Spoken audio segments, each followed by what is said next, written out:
साल के लिए राम जेठमलानी को पार्टी से निकाल दिया गया है। इस वक्त हमारे संवाददाता यतेंद्र शर्मा इस चर्चा में हमारे साथ जुड़े हुए हैं। साथ ही न्यूज रूम से पॉलिटिकल एडिटर मनीष अवस्थी भी इस चर्चा में जुड़े हुए हैं। यतेंद्र, किस तरह से ये फैसला लिया गया और क्या इसके पीछे कारण बताए जा रहे हैं? ये हमें पता है कि तमाम बार पार्टी लाइन से हटकर बयान राम जेठमलानी दे चुके हैं, लेकिन हाल फिलहाल में ऐसा क्या हुआ है जिसके बाद ये फैसला लिया गया? देखिए, काफी समय से राम जेठमलानी पार्टी के लिए असहज स्थिति पैदा कर रहे थे। उनके बयान पार्टी विरोधी गतिविधियों के अंतर्गत आते थे और काफी नेता उनकी वजह से असहज थे। जब नितिन गडकरी प्रेसिडेंट थे तो उनके खिलाफ वो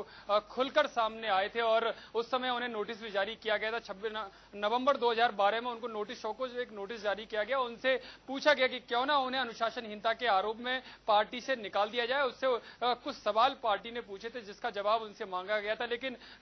जो 10 दिन का समय दिया गया था उसके बाद राम जेठमलानी ने पार्टी से कहा कि यह समय कम है, उन्हें 20 दिन की मोहलत और दी जाए। उसके बाद पार्टी ने उनकी मांग पर 20 दिन की मोहलत और दी, लेकिन जो उन्होंने एक अनंत कुमार को एक लेटर भेजा था, लेकिन जो सवाल पार्टी की तरफ से किए गए थे उसका जवाब उन्होंने नहीं दिया, बल्कि अपनी तरफ से कुछ बातें उन्होंने लिखी थी जो पार्टी ने अभी तक खुलासा नहीं किया। लेकिन इसके साथ ही जब रंजीत सिन्हा और जो नीरज कुमार का जब सीबीआई डायरेक्टर वाला मामला सामने आया था, तब उन्होंने राज्यसभा लोकसभा में जो प्रतिपक्ष के नेता हैं सुषमा स्वराज और अरुण जेटली, उनकी राय का भी उन्होंने खुलकर विरोध किया था। और अभी जो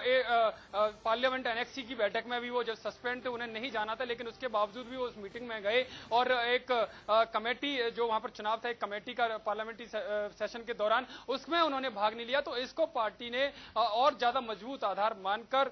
उनको जो पिछले दिनों जो पार्लियामेंट्री बोर्ड की बैठक हुई थी उसमें उन्हें हटाने का फैसला लिया गया। हमारे सोर्स के अनुसार, क्योंकि बीजेपी कह रही है कि कल जो पार्लियामेंट्री बोर्ड की बैठक हुई थी उसमें यह फैसला लिया गया, लेकिन मैं अपने सूत्रों की माने हम अगर अपने सूत्रों की माने तो जो 21 मई को जो पार्लियामेंट्री बोर्ड की बैठक हुई थी जिसमें नितिन गडकरी भी थे, जिसमें नरेंद्र मोदी भी थे, उसमें यह फैसला लिया गया। लेकिन ये मोदी फैक्टर का दबाव है कि पार्टी उस समय इस फैसले को जाहिर नहीं कर सकी, उस फैसले पर अमल नहीं ला सकी। अब जब कल मोदी इस बैठक में नहीं आए, क्योंकि मोदी ने अनुरोध किया था कि वो उनके बहुत बड़े प्रशंसक है और आगे उनकी कानूनी राय की जरूरत पार्टी को पड़ सकती है और खासकर नरेंद्र मोदी के मामले में उनको कानूनी सहायता उनसे लेनी पड़ सकती है। तो ऐसा मैसेज जाए कि जिस बैठक में मोदी ना हो उस बैठक में उस फैसले को जाहिर किया जाए, उस फैसले को लाया जाए। तो पार्टी ने उनके अनुरोध को मानते हुए, कहें एक तरह से पार्टी मोदी के दबाव में आई और 21 मई को जो फैसला हुआ था वो अब तक टाला गया और आज उस फैसले को जग जाहिर किया गया, यानी कि आज जो उनको 6 साल के लिए निकाला गया वो इस फैसले को आज सामने लाया गया है। बिल्कुल मनीष, जैसा कि यतेंद्र बता रहे हैं कि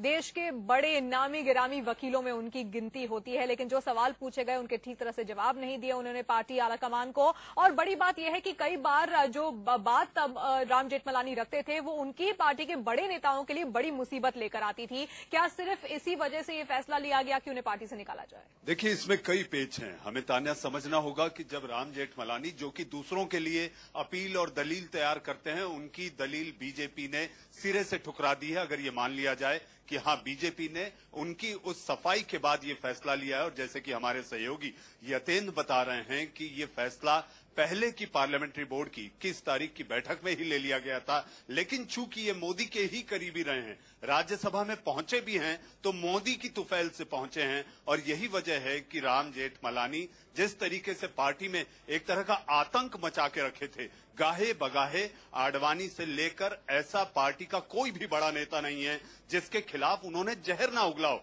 क्या आडवाणी, क्या जेटली, क्या सुषमा और क्या नितिन गडकरी के समय तो हद हो गई थी जब उन्होंने खुले तौर पर एक एक बातें परत दर परत सार्वजनिक रूप से सामने लाने शुरू कर दी थी। तो ऐसी स्थिति में इस व्यक्ति की उपयोगिता, इस वकील की उपयोगिता जो रही है पार्टी के लिए, वो केवल और केवल मोदी के हद तक, मोदी के दायरे में सीमित दिखाई दी। और यही वजह है कि मोदी ने जब 21 पार्लियामेंट्री बैठक में ये बात जब स्वीकार्य हो गई, मोदी को ये मानना पड़ा कि अब चूंकि उन्हें देश का नेतृत्व करना है और इस तरह से अगर पार्टी के भीतर ही ऐसे लोग रहेंगे जो कि तितंबा खड़ा करते रहें, बखेड़ा खड़ा करते रहें, तो ऐसी स्थिति पार्टी को कमजोर कर सकती है। क्योंकि बीजेपी भले ही ये कहती हो पार्टी विद डिफरेंस, लेकिन बीजेपी के पार्टी विद डिफरेंसेस के कई ऐसे उदाहरण हैं जिसको लेकर बीजेपी की किरकिरी और नामुसी हुई है। इसी के चलते मुझे ऐसा लगता है राम जेठमलानी को बीजेपी का राम राम 6 साल के लिए कर दिया गया है। बिल्कुल मनीष, लेकिन जैसा कि खुद आपने भी कहा और यतेंद्र ने भी कहा कि मोदी से उनकी नजदीकी और मोदी के बड़े समर्थक होने की वजह से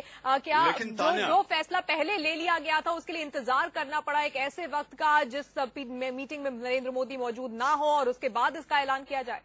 हाँ तान्या, लेकिन इससे पहले मैं हम अपने सहयोगी यतेंद्र से एक सवाल लेना चाहूंगा। यतेंद्र, ये बताइए कि मोदी की क्या अब दिल्ली में चलने लगी, अगर ये मान लिया जाए कि मोदी की मौजूदगी में ही ये फैसला लिया गया था, जो कि उनके अपने सबसे करीबी और चहेते माने जाते हैं, जिन्होंने राज्यसभा की लाल कालीन पर चलने का रास्ता बनाया था।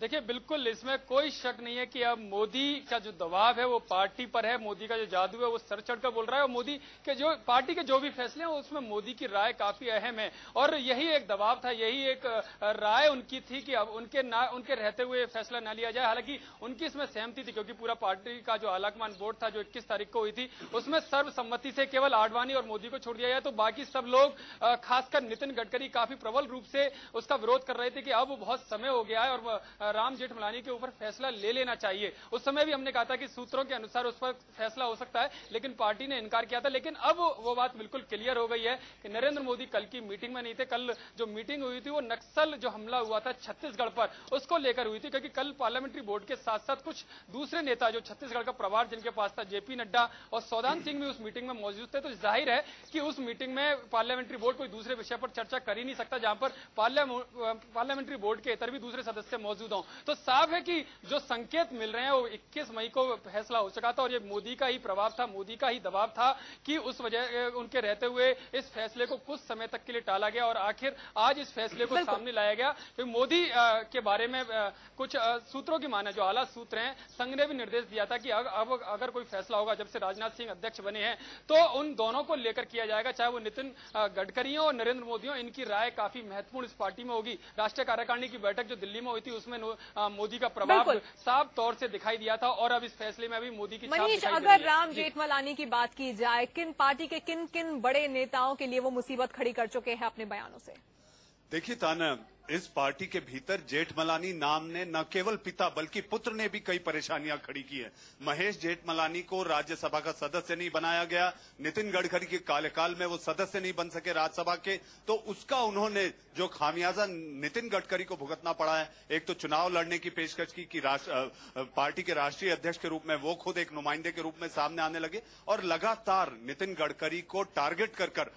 क्या पिता क्या पुत्र दोनों ने चौतरफा हमला किया था। ऐसी स्थिति में पार्टी में ये केवल वकालत कर सकते हैं, अपील दलील कर सकते हैं, लेकिन इसके साथ साथ पार्टी में एक जनाधार वाले नेता की जरूरत है। अगर पार्टी 2014 के आम चुनाव पर अपना लक्ष्य रखे हुए है तो इस तरह के नेता पार्टी को नुकसान ज्यादा और फायदा कम पहुंचाते, यही सोच। और इसके साथ साथ क्या नितिन गडकरी, क्या आडवाणी, क्या जेटली को राम जेठमलानी या महेश जेठमलानी फूटी आंखों नहीं सुहाते। तो इन सारी बातों को मिला जुला कर देखें तो ये सर्वसम्मति से किया गया फैसला है जिसमें मोदी की भी हाँ शामिल है। बिल्कुल, सर्वसम्मति से लिया गया फैसला है, मोदी की भी हाँ इसमें शामिल है, लेकिन इंतजार किया गया एक ऐसे वक्त का, एक ऐसी मीटिंग का जिसमें मोदी शामिल ना हो और उसके बाद ही इस बात को सार्वजनिक किया गया। यतेंद्र और मनीष, धन्यवाद इस चर्चा में हमारे साथ जुड़ने के लिए।